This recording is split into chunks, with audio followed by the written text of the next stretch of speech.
Another way to get happiness is through gratitude. And this is something I think is such an important thing to practice. I practice this every morning and I practice this every evening. And I try to be appreciative for what is around me. And some days that's harder than others.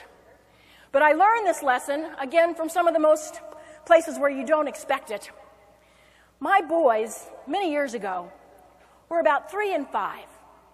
It's Christmas time, and I'm an overachiever. I had shoved more presents under that Christmas tree than you would have ever thought possible.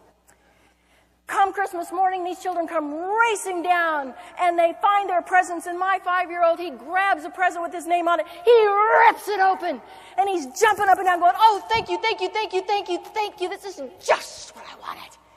And he carefully set it down. And then he went over to another gift that I carefully thought out for him. And he ripped it open, and he looked at it. And then he looked at me, and he looked at it.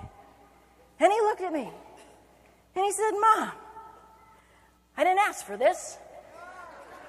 It's a take back. Throws it over his head onto the couch. I'm stunned. But he's already on to the next gift. Picks it up, rips it open, and says, oh, thank you, thank you, thank you, thank you, thank you, thank you, thank you. And then he sets it down carefully with the first gift. And then he goes up to another gift that I carefully picked out. He rips it open and looks at it and says, Mom, look, another take back. Throws it on the couch. Now I'm getting upset. And by the time we get through Christmas morning, we have the growing gifts of appreciated presents and the big pile of take-backs. And by the end of Christmas morning, I'm looking at him thinking, whose child is this? And where did he get this attitude? Took 20 years for me to figure out. He got it from me. How many of you are parents that have had those icky epiphanies? But I realized at that point in time that truthfully, had all of the negative things, I know that there was times where I was going, God, headaches, take back. Cancer, take back. Alzheimer's, take back. Failed relationships, take back. But really, if those things hadn't happened, I wouldn't have picked up, I wouldn't have moved across the country, I wouldn't have come to San Diego, met some of the best friends I've ever had in my life, all sorts of speaker friends that I didn't even know were here, people asking me to coffee every day. I mean, I was more caffeinated than I ever was when I worked in the OR. One day, this guy, this speaker, calls and says, can I take you to coffee? I've got a great idea for a speech. And I'm thinking, I don't really want another cup of coffee.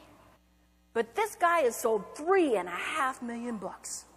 He's been on Oprah, Donahue, Today Show, Sally Jesse Raphael.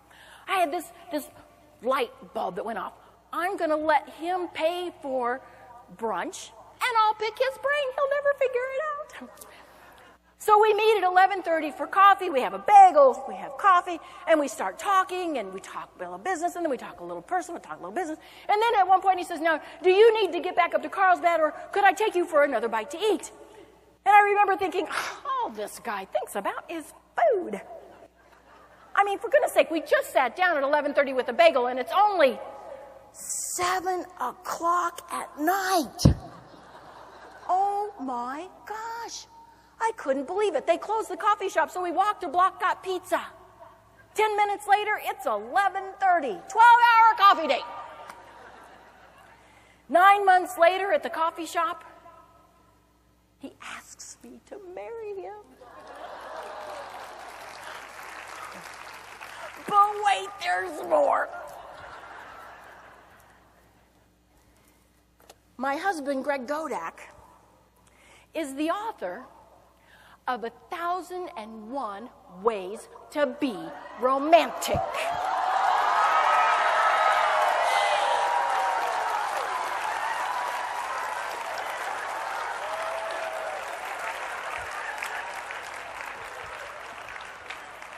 Pays to be intentional.